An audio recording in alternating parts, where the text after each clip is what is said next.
नमस्कार विद्यार्थी मित्रों, हूँ शैलेष दलसाणिया निरंजन स्कूल में आपनु हार्दिक स्वागत करूँ छूँ। हवे आपणे यूनिट 2 में रीड 1 तो जोई गया, अनफॉरगेटेबल वॉल्ट डिज्नी। हवे आ रीड 2 छे जे पोएम छे शेपर शेप्ड।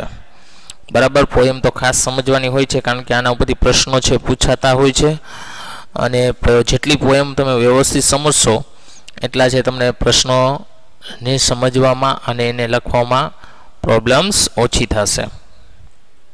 અહીંયા પહેલી પંક્તિ છે, બરાબર। જનરલી આ પોયમ છે એ કવિ એવું કહે છે કે ભાઈ આપણે આપણા ઉપર અહંકાર ન કરવો જોઈએ, આપણે જે કંઈ છીએ એની ઉપર આપણે અહંકાર હોવો જોઈએ નહીં। જો અહીંયા પહેલી પંક્તિ શું કહે છે કે इन डेज गॉन बाय, के पहलाना दिवसों में, डेज गॉन एटले शुं थाय पहलाना दिवसों में। आ used to be a potter, potter एटले शुं थाय कुंभार। शुं थाय छे पोटर नो मीनिंग कुंभार, के हूँ पहलाना दिवस में कुंभार हतो। वो would feel his finger, finger एटले आंगळीओ, मोल्ड एटले वाळवू, मोल्ड नो मीनिंग शुं थाय वाळवू, यील्डिंग એટલે આકાર આપો, ક્લે એટલે માટીને, to potters on his wheel, wheel એટલે ચક્ર, કે જે ચક્ર ઉપર તેની આંગળીઓને વાળીને માટીને આકાર આપતો હતો। કુંભારનું કામ શું હોય કે કુંભાર હોય એટલે ચાકડો હોય, એ ચાકડા ઉપર માટી રાખી દેશે અને એને વ્યવસ્થિત છે એ માટીને આંગળીઓથી વાળી અને એને આકાર આપશે। જો કે એ એક પ્રકારનું આર્ટ છે, બરાબર। શું છે? એક પ્રકારનું આર્ટ છે કે જે કુંભારને જ આવડતું હોય છે। પણ અહીંયા કવિ એવું કહે છે કે એના બદલે કુંભારને અહીંયા અહંકાર કરવાની જરૂરિયાત નથી, બરાબર। કારણ કે ખરેખર જે આકાર બદલે છે એ કોણ બદલે છે? માટી બદલે છે। હવે કવિ આગળ શું કહે છે? But now through wisdom lately won, wisdom એટલે સમજણ શક્તિ, લેટલી વોન એટલે ત્યાર પછી સમજણ શક્તિની જીત થઈ। ધેટ પ્રાઇડ હેઝ ડાઇડ અવે, ડાઇડ અવે, પ્રાઇડ એટલે અહીંયા અભિમાન લેવાનું છે, ડાઇડ અવે એટલે કે મારો અહંકાર અથવા અભિમાન નું મૃત્યુ થયું અથવા તો એનો નાશ થયો। I have kissed to be the potter, I kissed કરવું એટલે બંધ કરી દેવું, to be the potter, Potter એટલે કુંભાર, મેં કુંભાર બનવાનું બંધ કરી નાખ્યું છે। and I have learned to be the clay, અને હું માટીમાંથી શીખ્યો છું। એટલે પેલી પંક્તિ એવું કે છે કે અહીંયા જે કુંભાર છે એને એવું અભિમાન હતું કે હું છે એ આ માટલા કરું છું, પણ નહીં, માટી પોતાનો આકાર બદલે છે એટલે માટલાઓ થાય છે। આ પેલી પંક્તિનો કહેવાનો અર્થ એ છે।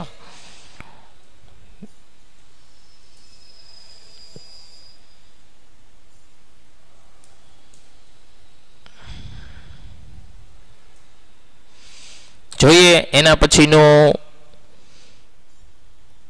એના ઉપરથી પ્રશ્નો છે કે what prized was poet as a potter bearing formally, કે કયું અભિમાન છે કવિ હંમેશા રાખતા એક કુંભાર તરીકે? As a Potter the poet fail proud that he could mould clay and make a different patterns, કે તે માટીને વાળી જુદા જુદા આકારો બનાવી શકે છે, એને અભિમાન હતું એવું। બીજો પ્રશ્ન છે what did poet as a Potter learn with the course of time, કે એક કુંભાર તરીકે કવિ શું શીખ્યા હતા? With the course of time, સમય જતા ધ પોઈટ બીકમ વાઇઝ, કવિ છે સમજુ બની ગયા। સુક ઓફ હિઝ પ્રાઇડ, તેનો ગર્વ છે અથવા તેનો અભિમાન છે એ જતું રહ્યું। And felt that he ceased to be the potter, અને તેને કુંભાર બનવાનું બંધ કરી દીધું। And learn to be the clay, અને માટીમાંથી શીખ્યા। What was the potter proud of, કુંભારને શેનો અભિમાન હતો? તો કે the potter was proud that, કુંભારને ગર્વ હતો કે he could mould the clay on his wheel, કે તે તેના ચક્ર ઉપર છે એ માટીને વાળી શકે છે। ટુ એની પેટર્ન્સ હી વિશ્ડ ક્રિએટ, કે જે તેને ઈચ્છા પ્રમાણે છે તેને આકાર બનાવવા માટે તે માટીને ચક્ર ઉપર વાળી શકે છે. What is the potter realization after winning wisdom? કે સમજણની જીત થઈ પછી કુંભારને શું સમજાયું? તો કે after winning wisdom the potter realize that his pride was useless, કે તેનો અભિમાન અથવા ગર્વ છે એ બિનઉપયોગી હતો અથવા નકામો હતો. હી કીઝ ટુ બી ધ પોટર, તેને કુંભાર બનવાનું બંધ કર્યું, and learn to be the clay, અને માટીમાંથી શીખ્યો છે. હવે મિત્રો પાંચમો જે પ્રશ્ન છે એ ફિગર ઓફ સ્પીચનો છે, જે તમારે પૂછાતો નથી એટલે આપણે એ સમજાવશું નહીં. ફિગર ઓફ સ્પીચ એટલે એક પ્રકારના અલંકાર થાય, બરાબર. છઠ્ઠો પ્રશ્ન છે, what did the poet learn to be? કવિ છે એ શું શીખ્યા? તો કે the poet learn to be the clay, કે કવિ છે એ માટીમાંથી શીખ્યા હતા. What wisdom did the poet gain? કવિએ શું સમજણ મેળવી? તો કે ગેઇન એટલે અહીંયા શું થાય? મેળવવું. The poet learn the wisdom that pride has dead away, કે કવિ ને સમજણ શીખ્યા કે તેનો અભિમાન જતું રહ્યું. એના પછી નું વાક્ય છે, એના પછીનો પ્રશ્ન છે, બરાબર.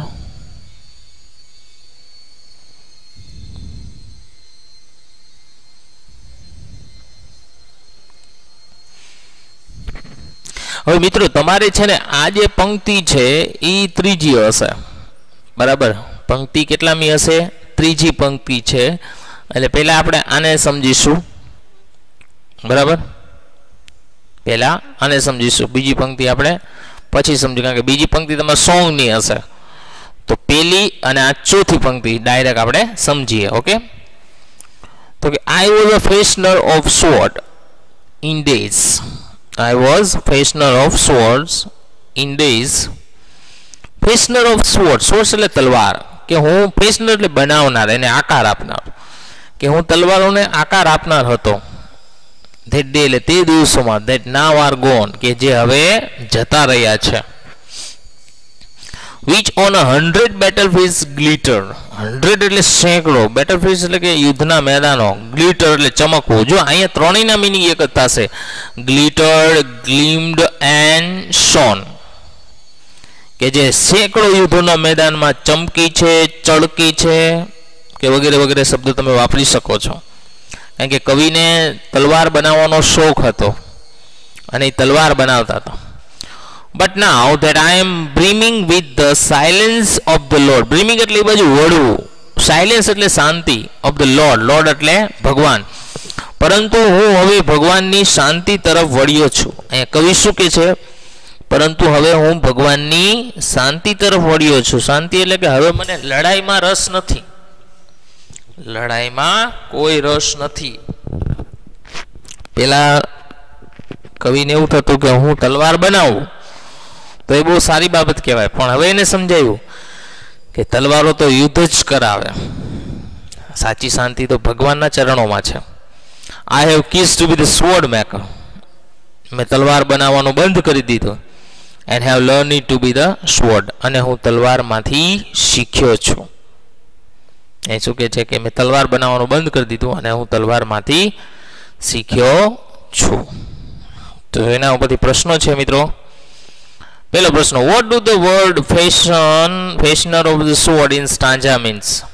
કે ફેશનર ઓફ સ્વોર્ડ કવિતા પંક્તિમાં એનો અર્થ શું છે? તો કે sword, the word fashioner of sword means maker of sword, એટલે કે તલવારો બનાવનાર.